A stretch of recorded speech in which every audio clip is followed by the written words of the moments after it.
Hello students, आज हम बात करेंगे इलेक्ट्रिक डाइपोल की। ओके, प्रीवियस वीडियो में हमने डिस्कस किया था इलेक्ट्रिक लाइन ऑफ फोर्सेस को। ठीक है, उसके कंसेप्ट को हमने अच्छे से पढ़ा था। तो आज उसके बाद जो हमारे पास नेक्स्ट टॉपिक जो आता है वो आता है इलेक्ट्रिक डाइपोल। अभी इलेक्ट्रिक डाइपोल होता क्या है ये चीज डिस्कस करेंगे। बेटा, इलेक्ट्रिक डाइपोल जो है वो हमारे पास एक सिस्टम होता है of two identical unlike charges separated by a finite distance. For example मैं यहाँ पे थोड़ा सा आपको इस तरीके से समझाता हूँ। जैसे सपोज मैं इलेक्ट्रिक डाइपोल पे आ रहा हूँ। पहले इलेक्ट्रिक डाइपोल, बेटा इलेक्ट्रिक डाइपोल क्या होता है कि अगर हम सपोज कोई दो आइडेंटिकल अनलाइक चार्जेस देते हैं। आइडेंटिकल मतलब एक चार्ज ये ले लिया माइनस का, ठीक है, और दूसरा चार्ज जो है वो हमने ले लिया प्लस का। अब दोनों का मैग्नीट्यूड जो है वो क्या होना चाहिए, सेम होना चाहिए। ओके, और दोनों के बीच का जो डिस्टेंस है वो क्या होना चाहिए, फाइनाइट, मतलब सपोज ट्वाइस ए जो है जो दोनों के बीच का डिस्टेंस है। ओके, तो ये जो एक सिस्टम बना, ठीक है, इस सिस्टम में दो चार्जेस आ रहे हैं ऑफ इक्वल मैग्नीट्यूड, ठीक है, separated by a finite distance. This system is called as your electric dipole. इसे हम क्या कहेंगे, इलेक्ट्रिक डाइपोल कहेंगे। ओके, अब यहाँ पे कुछ कैंडिडेट्स कहते हैं सर ये डिस्टेंस जो है ये सिंपली हमने ए क्यों नहीं लिया, हमने ट्वाइस ए क्यों लिया। ओके, तो इसके लिए देखिए बेटा, ये नेगेटिव चार्ज है, ये पॉजिटिव है। बेटा कहीं ना कहीं सेंटर में यहां पे क्या करेगा, एक ओरिजिन होगा,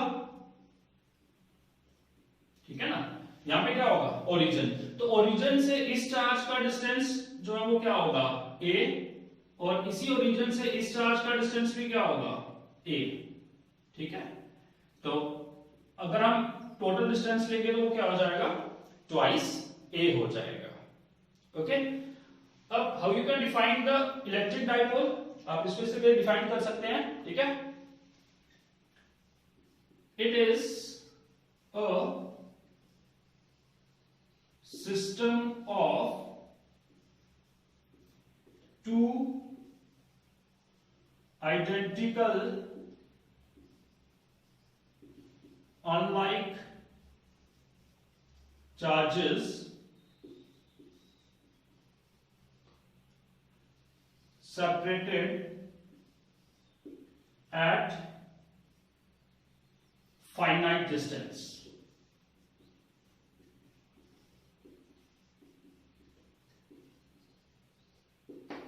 ओके, तो इस सिस्टम को जो है वो हम क्या कहते हैं, इलेक्ट्रिक डाइपोल कहते हैं।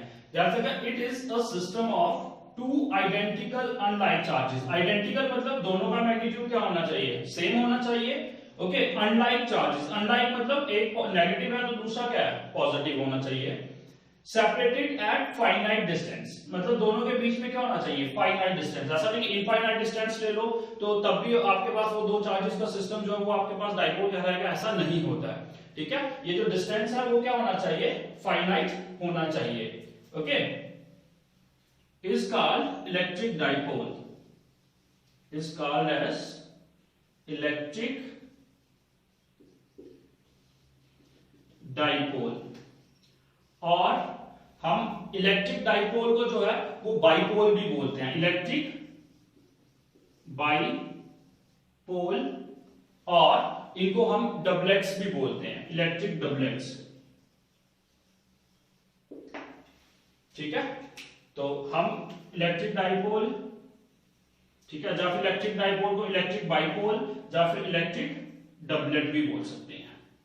ठीक है, तो ये है हमारे पास इलेक्ट्रिक डाइपोल।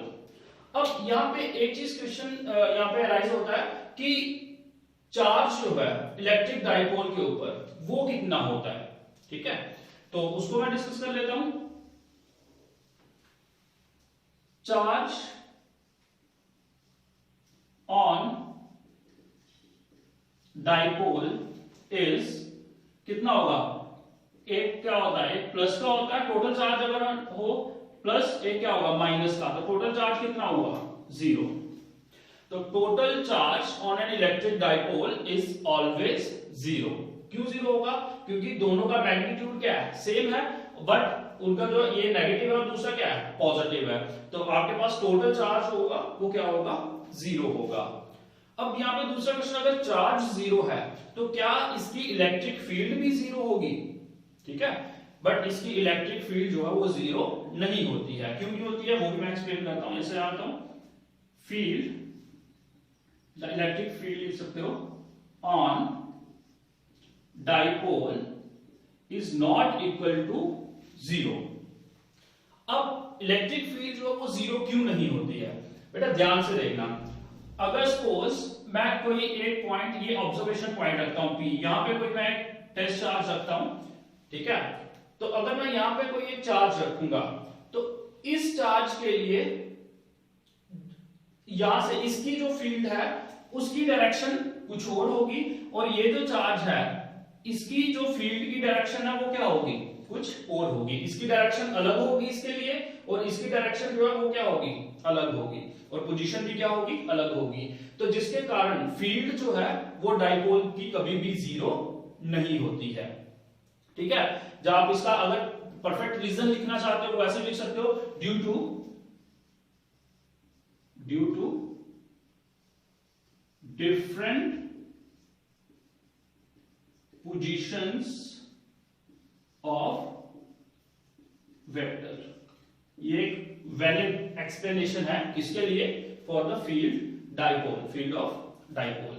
ओके, तो ये हमारे पास जो है वो क्या आ गया इलेक्ट्रिक डाइपोल, और इलेक्ट्रिक डाइपोल के ऊपर चार्ज कितना होता है वो 0 होता है, और फील्ड जो है डाइपोल की वो कभी भी 0 नहीं होती है।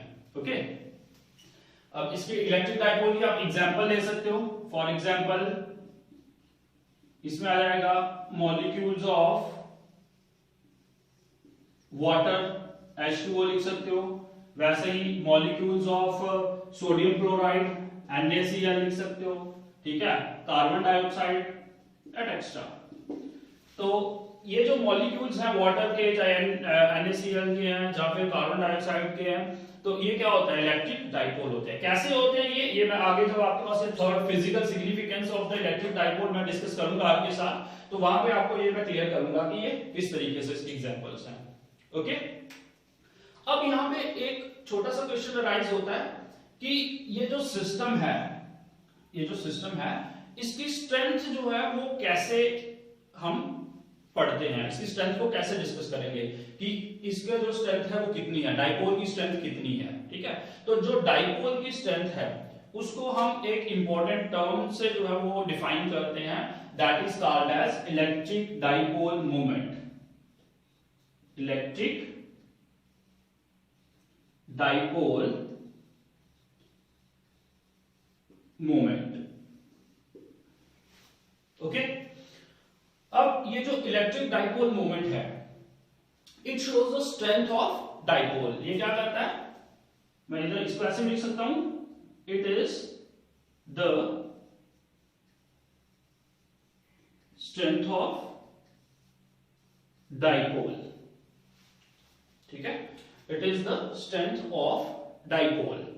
अब डाइपोल, ये भी आपको एक चीज बता दूं, डाइपोल, डाई मतलब टू, पोल्स, ठीक है, ये दोनों क्या है पोल्स हैं, ठीक है, ये नेगेटिव है और ये पॉजिटिव है, और दो हैं, तो इसलिए इसको डाइपोल बोला जाता है। तो यहाँ पे electric dipole moment it is the strength of the dipole. Electric dipole moment जो वो क्या होती है, स्ट्रेंथ ऑफ द डाइपोल होती है।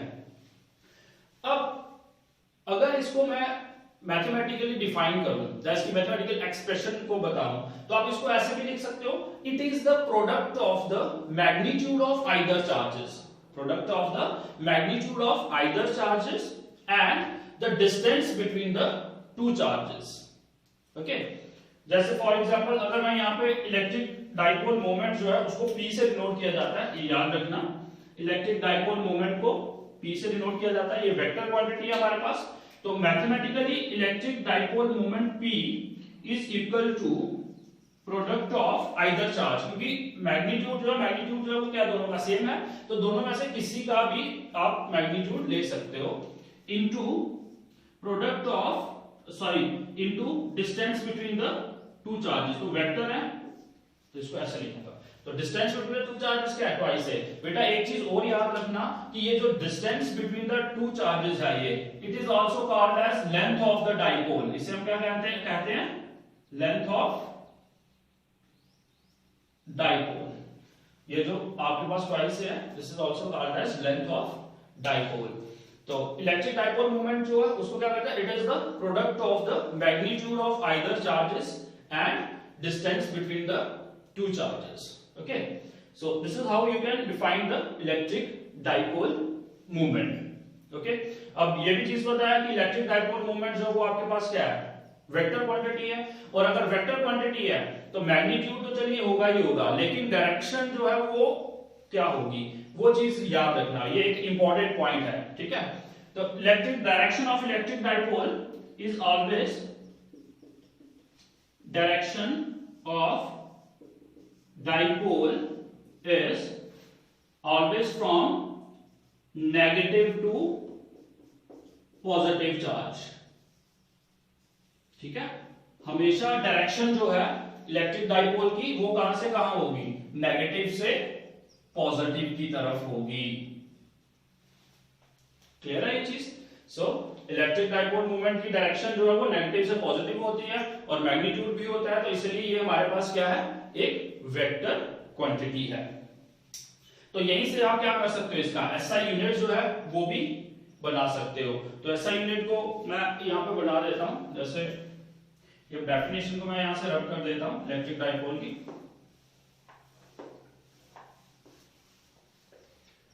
ओके, तो चलिए एसआई यूनिट क्या बनेगा, सिंपल है। एसआई यूनिट मैथमेटिकल फॉर्म आपको पता है, चार्ज इनटू डिस्टेंस। ठीक है, तो चार्ज जो है उसका क्या होता है यूनिट, कूलम, जिसे कैपिटल सी से डिनोट किया जाता है, और डिस्टेंस का क्या होगा, मीटर। तो आपके पास जो ऐसा यूनिट है वो क्या होगा, इलेक्ट्रिक डाइपोल मोमेंट का कूलम मीटर। ओके, तो ऑब्वियस है आप डायमेंशन फार्मूला जो है वो भी इसका निकाल सकते हो। कैसे, जैसे ये चार्ज है, चार्ज का डायमेंशन फार्मूला क्या होता है, 80, अगर आपको याद होगा। ठीक है, जब चार्ज पढ़ाया था वहां पे हमने इसको फाइंड आउट भी किया था।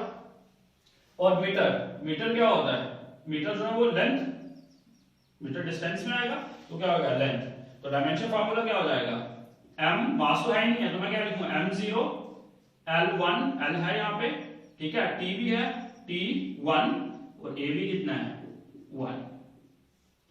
ठीक है, तो सिंपली आप इसको l1 t1 a1 भी लिख सकते हो, अगर आप m नहीं लिखना चाहते तो मत लिखिए। ठीक है, so this is the dimension formula of electric dipole movement. Clear है बेटा ये चीज। तो चलिए अब हम बात करेंगे physical significance of electric dipole. Electric dipole की फिजिकल इंपॉर्टेंस क्या है वो आपको समझना जरूरी है। ठीक है, तो ये हमारे पास मैंने इलेक्ट्रिक डाइपोल भी आपके साथ डिस्कस कर लिया और इलेक्ट्रिक डाइपोल मूवमेंट भी डिस्कस कर लिया। अब हम बात करने जा रहे हैं physical significance of electric dipole की। ओके,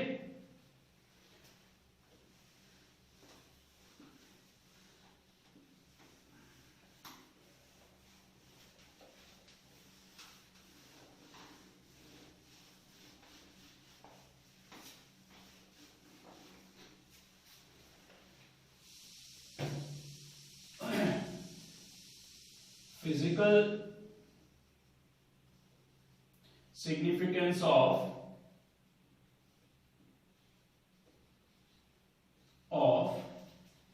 electric dipole,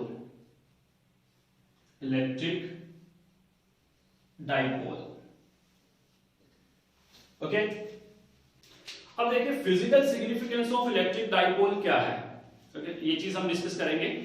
तो सबसे पहली चीज आपको पता है मैटर जो है वो कंसिस्ट ऑफ मॉलिक्यूल्स। ठीक है, मॉलिक्यूल से बना होता है और molecules can be behave as electric dipole. और जो वो मॉलिक्यूल्स होते हैं वो क्या करते हैं, इलेक्ट्रिक डाइपोल की तरह बिहेव करते हैं या कर सकते हैं। तो वही चीज जो हमने यहाँ पे क्या करनी है, डिस्कस करनी है। तो जैसे मैं यहाँ पे आपको एक इंपॉर्टेंट चीज बता दूं, जैसे मैटर इधर लिख देता हूं, matter consist of molecules, matter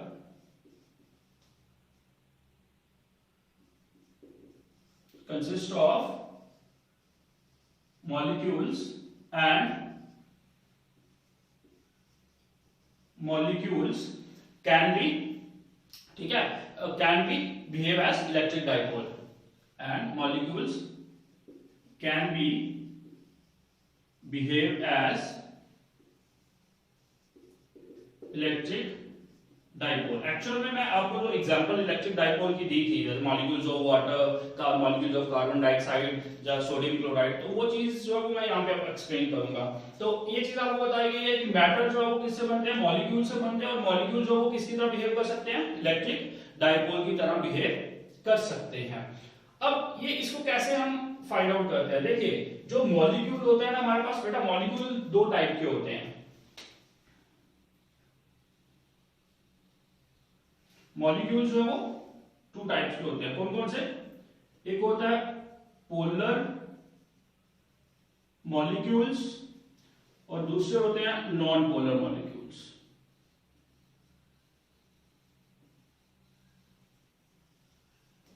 ठीक है, एक होता है पोलर मॉलिक्यूल और दूसरा क्या होता है, non polar molecule.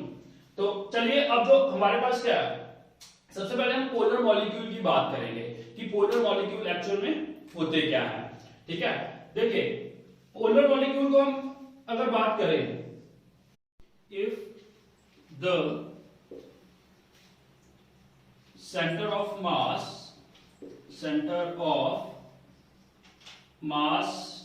Of positive charge मतलब आपका क्या होगा, प्रोटॉन, ठीक है, does not coincide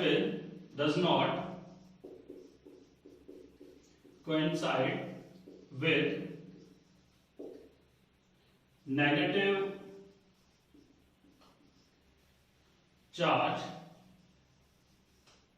that is electron,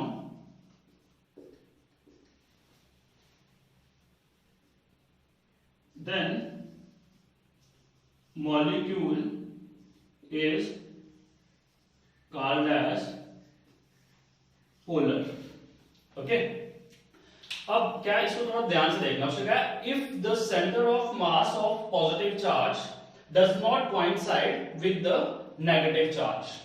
okay, अब कैसे इसको हम डिफाइन करेंगे, देखिए सपोज जैसे मैं वाटर की एग्जांपल ली थी, अगर आपको याद होगा तो मैंने डाइपोल में जो आपको वाटर की एग्जांपल दी थी, तो उसमें क्या है, H2O है, वाटर जो उसको हम कैसे लिखते हैं, H2O। ठीक है, तो ये एक्चुअल में ऐसे होता है, ये आपके पास O ऑक्सीजन, ठीक है, जो कि क्या है, नेगेटिवली चार्ज है, और H हाइड्रोजन 2 है, तो एक हाइड्रोजन यहां पे H, ठीक है, और दूसरा हाइड्रोजन H। ठीक है, तो अगर आप देखोगे कि ये जो पॉजिटिव चार्जेस हैं और ये क्या है, नेगेटिव चार्ज है, तो बेटा दोनों के जो सेंटर हैं, मास के सेंटर है, वो कोइंसाइड कर रहे हैं, नहीं कर रहे हैं, ये पॉजिटिव चार्ज यहाँ पे है, नेगेटिव यहाँ पे है। ठीक है, तो ये जो आपके पास मॉलिक्यूल है, ये आपके पास क्या है, पोलर मॉलिक्यूल है। ठीक है, आपको ये भी पता होगा। अब यहां से अगर मैं यहाँ पे एक बात करूं, जैसे आपको डायरेक्शन निकालनी है इलेक्ट्रिक डाइपोल मूवमेंट की, ठीक है, तो वो किस तरफ होगी, ऑब्वियसली मैंने आपको उसको बताया हुआ है कि नेगेटिव से पॉजिटिव की तरफ, तो जो इलेक्ट्रिक डाइपोल मूवमेंट है उसकी डायरेक्शन क्या होगी, इस तरफ होगी। ठीक है, और एक चीज और बता देता हूं मैं कि ये जो एंगल होता है बिटवीन द टू हाइड्रोजन्स, ये होता है 105 डिग्री। ओके, हालांकि हमें इसकी जरूरत तो नहीं है, लेकिन फिर भी मैंने आपको बता दिया। अब ये देखिए, अब इसमें क्या है, सेंटर ऑफ मास जो है, ठीक है, चाहे पॉजिटिव और नेगेटिव चार्ज है, ये कोइंसाइड नहीं कर रहा है, तो इसके मॉलिक्यूल जो है ये क्या कहलाएंगे, पोलर मॉलिक्यूल कहलाएगा। क्लियर है ये चीज। अब पोलर मॉलिक्यूल है, अब इसमें एक चीज और मैं बता देता हूं, जो सबस्टेंस जिसमें पोलर मॉलिक्यूल्स होते हैं उन्हें हम क्या कहते हैं, पोलर सबस्टेंसेस कहते हैं। ओके, और जो पोलर मॉलिक्यूल होता है उसका परमानेंट इलेक्ट्रिक डाइपोल होता है। मैं यहां पे लिखता हूं, each polar molecule has each polar molecule has permanent electric dipole moment. Okay, और जो मैंने पहले बताया, substance with the matter with polar molecule is called as polar substance. ठीक है, तो ये जो मॉलिक्यूल्स हैं, जो मॉलिक्यूल क्या करते हैं, जिनका positive centre of mass of positive charge और नेगेटिव चार्ज का कोइंसाइड नहीं करता है, उन मॉलिक्यूल्स को क्या कहते हैं, हम पोलर मॉलिक्यूल्स कहते हैं. ठीक है, और यहीं से आपको एक आइडिया और भी हो रहा होगा, नॉन पोलर मॉलिक्यूल्स जो है वो क्या होते हैं, जिनके सेंटर ऑफ मास जो है वो क्या कर जाते हैं, कोइंसाइड कर जाते हैं. तो मैं नॉन पोलर को यहां पे ऊपर एक्सप्लेन करता हूं.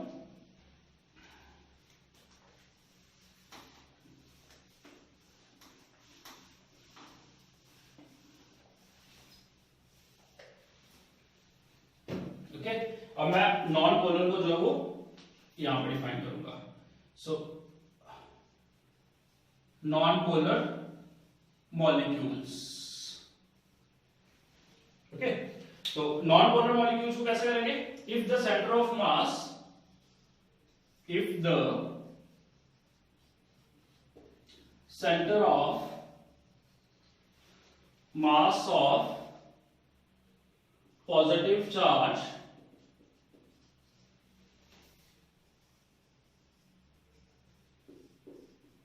coincide with the center of mass of negative charge,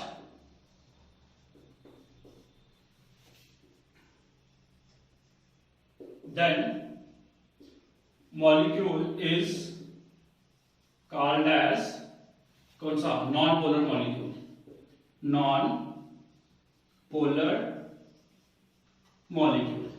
okay, इसमें कोइंसाइड नहीं कर रहा था. यहां पे अगर पॉजिटिव और नेगेटिव चार्ज कोइंसाइड कर जाता है तो आपके पास वो मॉलिक्यूल जो है वो क्या कहलाता है, नॉन पोलर मॉलिक्यूल कहलाता है.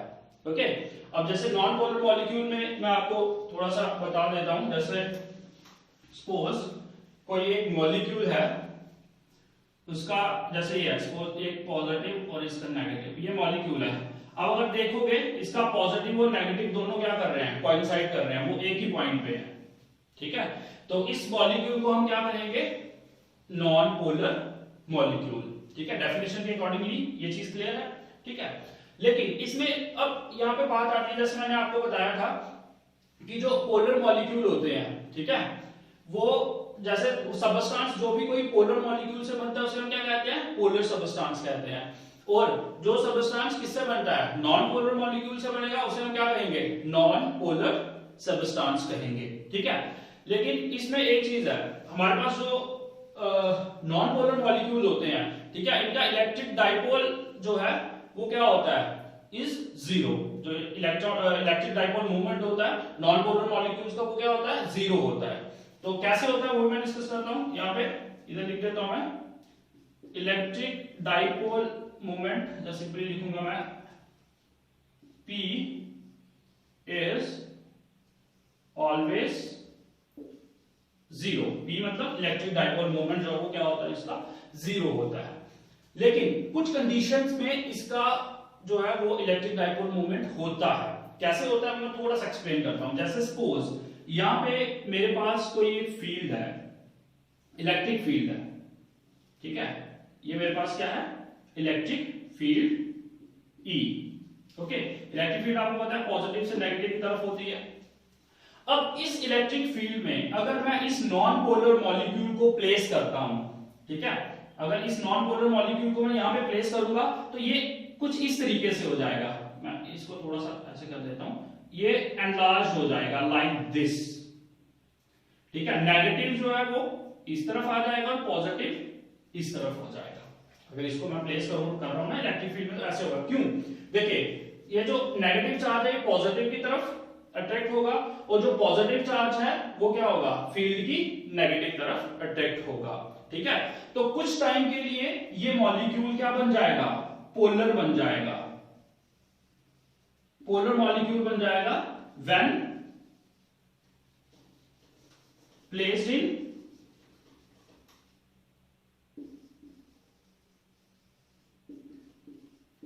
Electric field.